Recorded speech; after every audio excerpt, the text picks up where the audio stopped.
Hello, I'm Tiffany Cloud. Welcome to The Storm, and thank you for watching today on WYLN TV 35.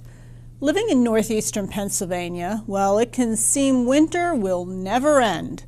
But the sun does eventually come, and with it, the risks associated with sun exposure. Today I'm pleased to be joined by one of my closest friends, Dr. Christine Cabell, who also happens to be a dermatologist with Geisinger. We will discuss legislation related to the tanning booths in the Commonwealth of Pennsylvania and the prevention and detection of skin cancer. It's only on The Storm, right after the break.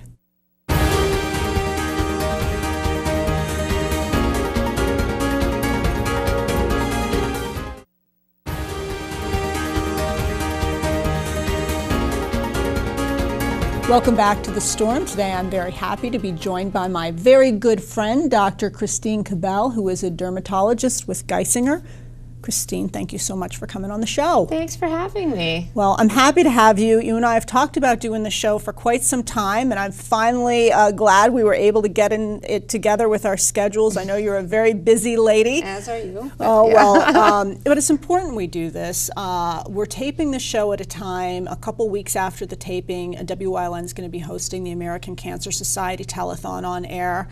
Obviously, spring and summer, right around the corner. Right. People are about to go on spring break, and I think one of the cancers that people tend to not think about often, but yet we are really susceptible to, is skin cancer. So, you know, I appreciate you coming on to discuss this important topic. Thank you. Well, the first thing I wanted to do, though, before we get into it, is I always like the audience to get to know my guest a bit. So if you could tell everybody a bit about your background in terms of where you're from, where you went to college, medical school, how long you've been practicing medicine. Right. Yeah, I'm from right here in Hazleton. I was born and raised in Hazleton, and my family is still in Hazleton. I went to high school in the area. I went to MMI. And then I went to college in Boston. I went to Boston University. From there, I went to medical school close by at Penn State's medical school in Hershey. I stayed there for 8 years because I ended up doing my dermatology residency there. So medical school and dermatology residency were there. And then I headed back up to Massachusetts to do some additional training, which is called the Surgery Fellowship in a type of skin cancer surgery called Mohs micrographic surgery. Okay. And as soon as I was done with that, I joined Geisinger Medical Group in Wilkes-Barre, and I've been there for 13 years so far. Yeah, a long time. A lot of schooling. Years. A lot, and you are a dermatologist. You do a lot of surgery. Yeah, my practice is primarily surgical.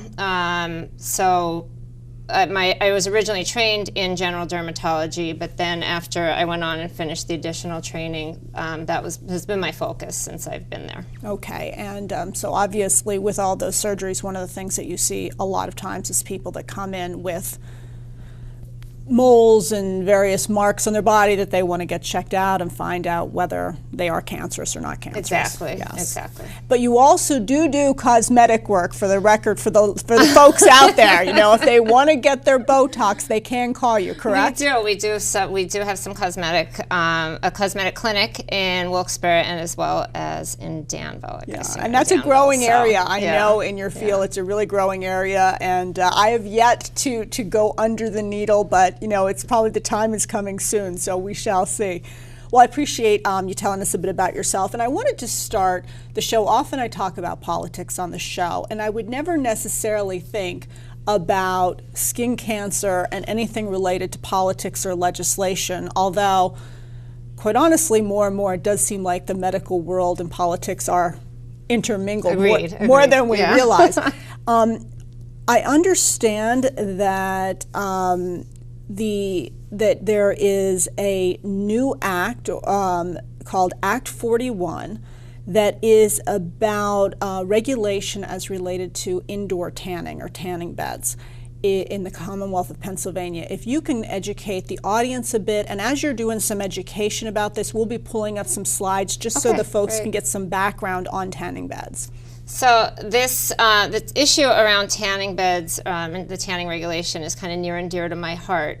Quite a few years ago, I became interested in the topic because I was seeing quite a few patients, really, really young patients with skin cancers that were really could only be explained by tanning bed use. And I say that based on the location and the type of the skin cancers that they were having, as well as the tanning history that went along with it.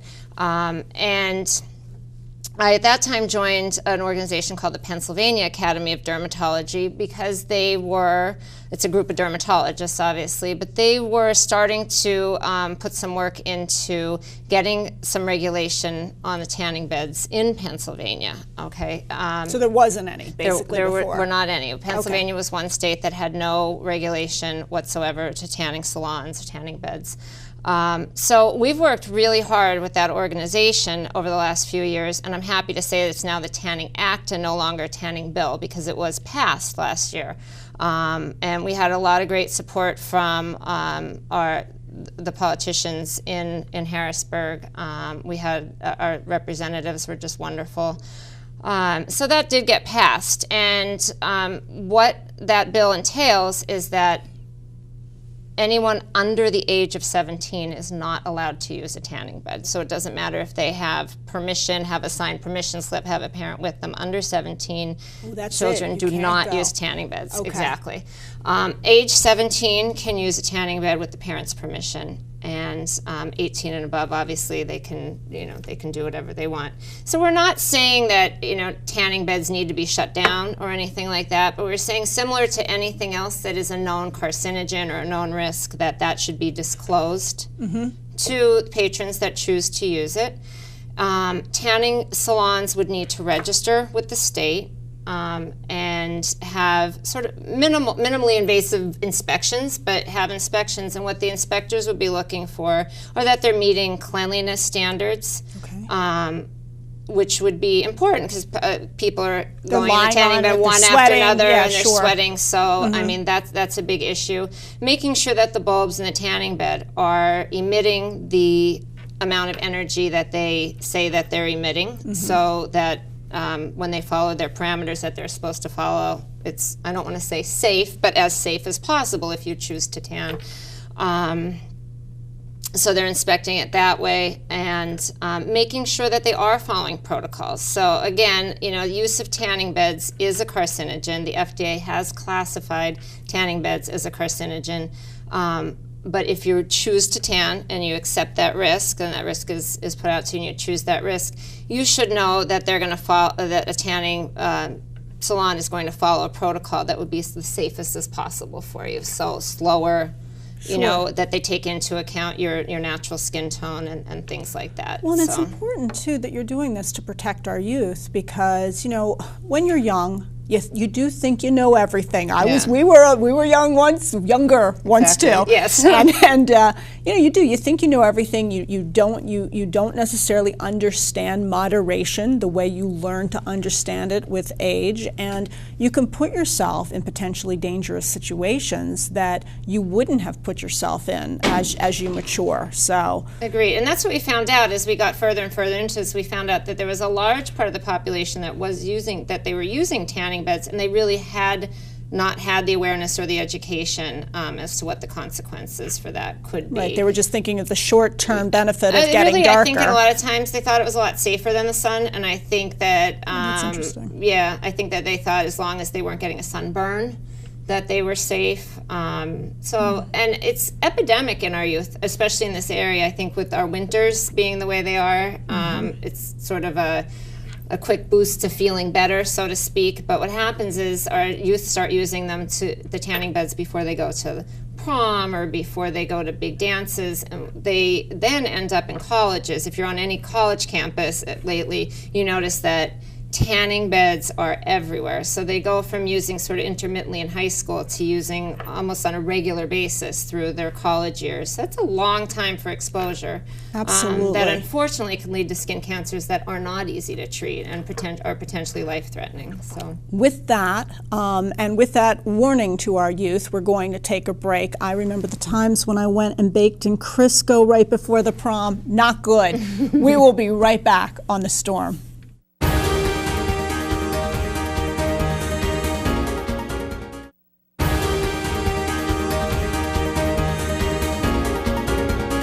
Welcome back to The Storm. I am joined by my very good friend, Dr. Christine Cabell, who is a dermatologist with Geisinger, and we are talking about all sorts of interesting things. We spoke a bit about Act 41, some new indoor tanning legislation, but there's also some legislation now in the Commonwealth of Pennsylvania. There's been a push by the Pennsylvania Medical Society, I'm checking my notes so I get this right, and the PA Academy of Dermatology to license and regulate the tattoo industry in the state. If you could educate the audience on that. Sure, I will. So similar to what we discussed with the Tanning Act, there is, and it's very hard to believe, but there is no regulation on tattoo parlors, tattoo establishments in the state of Pennsylvania. We're one of the few states that does not have any regulation whatsoever. And it's a little bit different than the tanning issue in that, you know, we as Pennsylvania Academy of Dermatology and PA Med Society don't believe there's necessarily an inherent risk for getting a tattoo, you know, whereas the tanning beds, you know, is a carcinogen, and, you know, we're really caution people against using them. For tattoos, we think it is the basic subject, it's fine to get a tattoo. However, much like you would want to make sure that the place that you get your hair cut and the place that you get your manicure and pedicure are clean and using proper sterile technique and stuff like that, you want to make sure that your tattoo parlor is as well, because that's a high risk There are needles thing. involved. We're talking about needles, and there are risks. There are risks of skin infections such as staph and strep. Some of those can be really aggressive, get into the blood system and cause problems. There is also the risk of transmitting certain diseases like hepatitis C or HIV through needle use and improper sterile technique. Other things should be followed. There's a universal protocol that we speak of for any time you're using things that come in contact with people's blood. So when you're doing a tattoo and you have, you know, gauze that has blood on it and things like that, or some of the other instruments beyond the needles, they need to be disposed of properly so that other people that are coming in are safe from that, and that people that work there are safe from that. It's stunning to think that we haven't had regulation. It really is. And I must say, by and large, most of the establishments are probably already doing this. And legitimate tattoo parlors are actually for this act in many cases, because it does legitimize them, and, you know, help to weed out perhaps some of the places that aren't doing the work and aren't following the proper sterile techniques and things like that. You know, there are other issues that may come up, for example, making sure that the inks that are used aren't contaminated, and that they're disposed of within the proper amount of time, and, you know, they're single-use vials, things like that. Is this legislation that is still very much in the works? It is in the works, yeah. Unfortunately, the last time, didn't get through last time. When, that's all right. Took a break, it happens sometimes with all things they're trying to put through. They don't always, they don't always get through right away. Exactly. It was a timing issue, so that's a kind of a hot issue right now. It seems like a layup one, though. I mean, it's sort of, what's the downside? I always like to think about that, and what really is the downside to this? I mean, this seems like a public health and safety issue. I completely agree, and I think most people would be floored to think that it's not already regulated. Well, I think as a person who is embarrassed to say I actually have a tattoo, and again, I don't think there's anything wrong with having tattoos, but I think people, when they get them, would assume that the place that they're getting it already has been inspected and is registered, and that they're following all the proper protocols and things like that. So this would just be a means to, to make sure that all that is being done. Well, I appreciate you all working to do that, and I'll look forward to continuing to follow it and see when it becomes law in the Commonwealth. So we're now going to transition to another interesting topic, which is the topic of skin cancer. And I know certainly surgery is related to skin cancer is one of your areas of specialty. We're going to pull up a few slides for the people out there that gives them some statistics about skin cancer and the prevalence of it. So we're going to do that. And if you could kind of give us a bit of a background about skin cancer and just how serious it is. Well, we see skin cancers in all ages and all locations, and skin cancers can annually in the United States, 3.5 million skin cancers are diagnosed.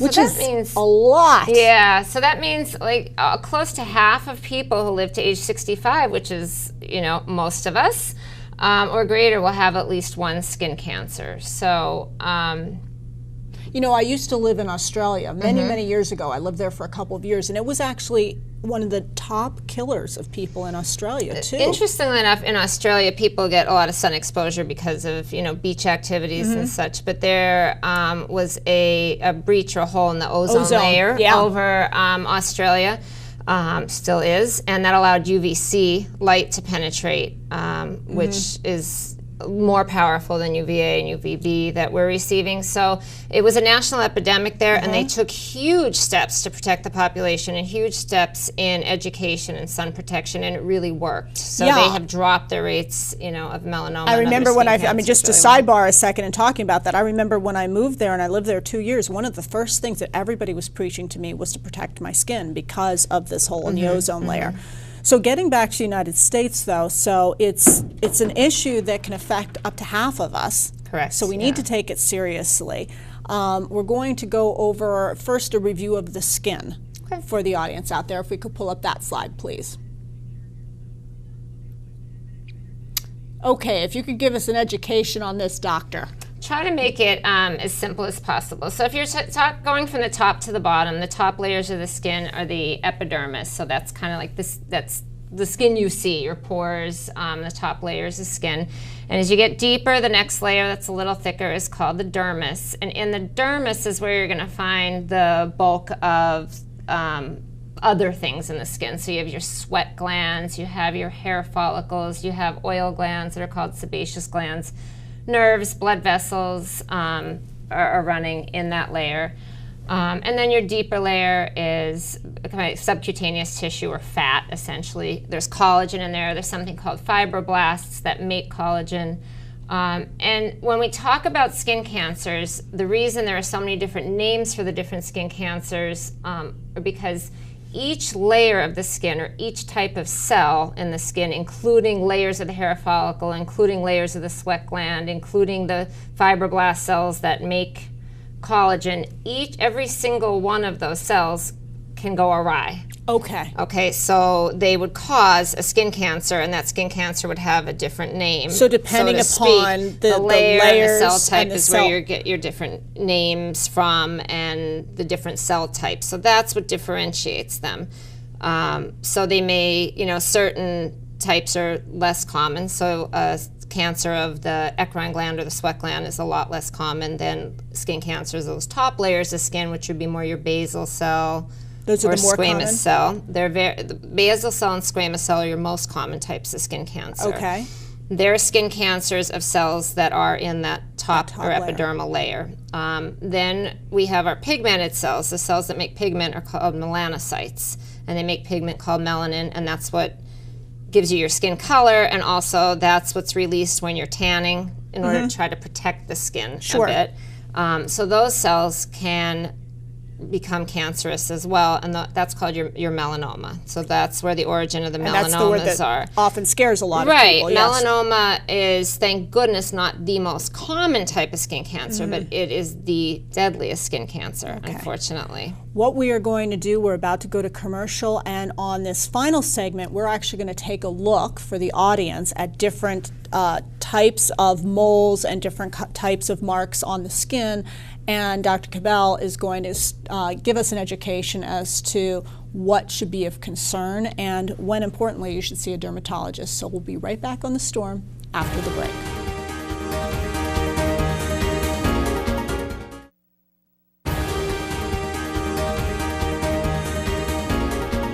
Welcome back to The Storm. So the last segment of the show, we have a couple minutes left, and we're going to pull up a slide, and Dr. Cabell is going to walk us through what to look for regarding possible signs of skin cancer. So here we go.